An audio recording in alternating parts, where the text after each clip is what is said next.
L'info du Grand Lille en continu, Louis Caillet. Il est 18h en ce jeudi 2 mars sur Grand Lille TV. Merci à celles et ceux qui nous rejoignent. On commence tout de suite par un point sur vos prévisions météo. Des pluies et du vent toujours et encore bien présents depuis ce début de semaine, malgré une légère accalmie dans l'après-midi avec de belles éclaircies. Des éclaircies de courte durée, car voyez plutôt sur ce radar des pluies. Le ciel reste dégagé pour les prochaines minutes, mais rapidement, la dépression en provenance de l'ouest devrait traverser notre métropole lilloise, qui renforcera encore un peu plus les pluies et les rafales de vent déjà bien violentes également depuis ce lundi. Côté température, elle reste douce actuellement. Nous sommes aux alentours des 9 degrés du côté de l'Équin ou encore d'Halluin. Le point complet est juste après ce flash info avec Clotilde Leguévac. Et puis si vous êtes sur les routes et vous sortez du travail, soyez prudents car il y a beaucoup de ralentissements pour le moment et notamment sur le périphérique sud à hauteur de la sortie 4 jusqu'à Fâche-Tuménil et un petit peu plus loin jusqu'à Falampin. Plusieurs kilomètres de bouchons justement pour rejoindre cet axe, cette A1 en direction de Paris.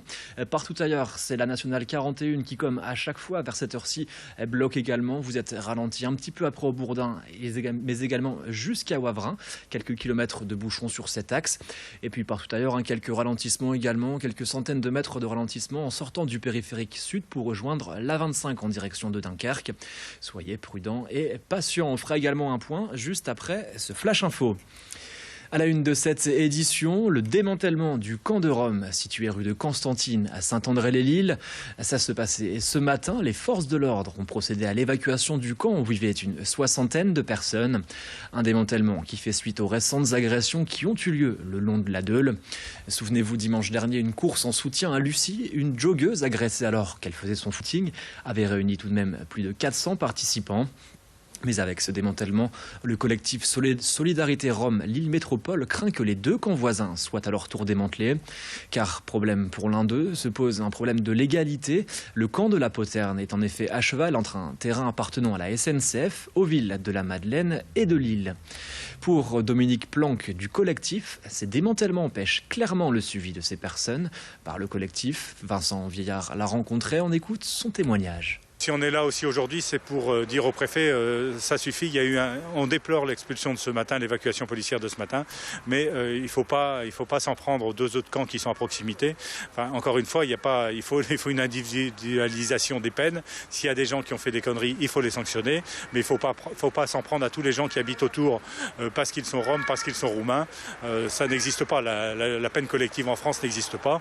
Nous, on pense que ces familles cherchent à s'intégrer. Elles sont en France de toute façon. Elles ne repartiront pas. On le sait qu'elles sont là depuis 7, parfois 10 ans. L'avenir des enfants est en France. Il faut, plutôt que de prendre des moyens policiers pour les évacuer, prenons des moyens pour les intégrer et les amener à l'éducation. Et rappelons enfin que la justice avait déjà pris la décision de démanteler le camp. L'ordonnance d'expulsion avait été notifiée aux occupants le 5 juin 2015. Ils avaient alors un mois pour l'évacuer. Dans cette édition également, Auchan annonce la création de 300 emplois en 2017, mais surtout un investissement de plus d'1,3 milliard € pour les 3 prochaines années. La nouvelle est venue du président d'Auchan Retail France, Patrick Espassa, ce jeudi matin.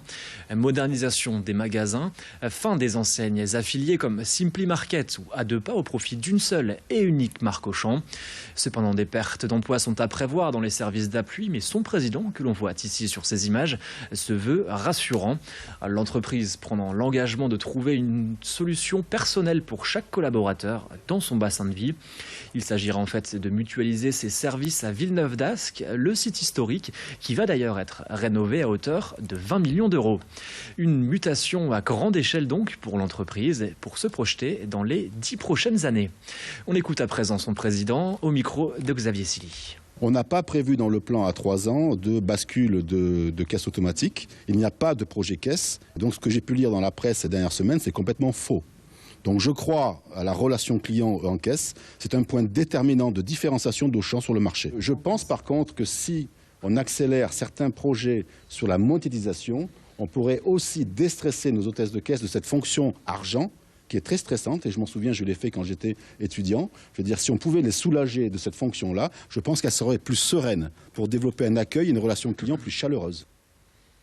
On passe à notre portrait du jour à présent sur Grand Lille TV. Zoom sur les métiers de service à la personne en plein développement et celui d'auxiliaire de vie. Leur quotidien, apporter une aide matérielle mais aussi un accompagnement moral aux personnes dépendantes dans leur vie de tous les jours. Reportage chez Alexia, 25 ans, assistée au quotidien par des auxiliaires de vie dans son appartement de Villeneuve-d'Ascq. Idil Gunaï l'a rencontrée. On découvre ce reportage.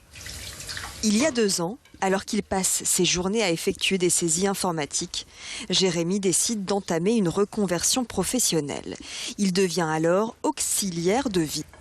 Un changement motivé par l'envie de s'impliquer auprès de personnes atteintes de handicap.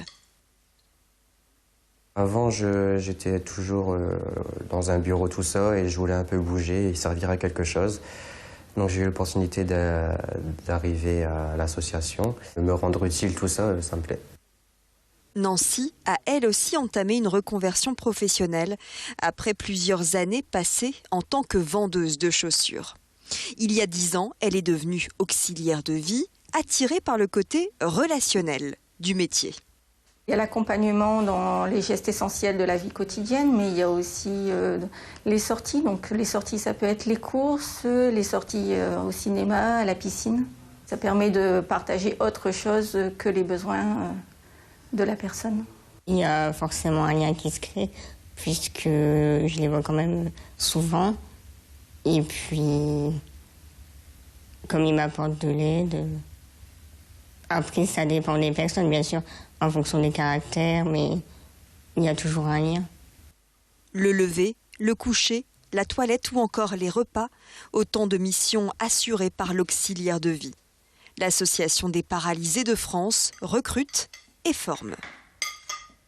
On a des doublons de formation pour l'accompagnement des personnes, mais on a également des formations en interne au sein de l'association, pour justement apprendre les gestes techniques pour les transferts des personnes et l'utilisation de matériel tel que le lève-personne.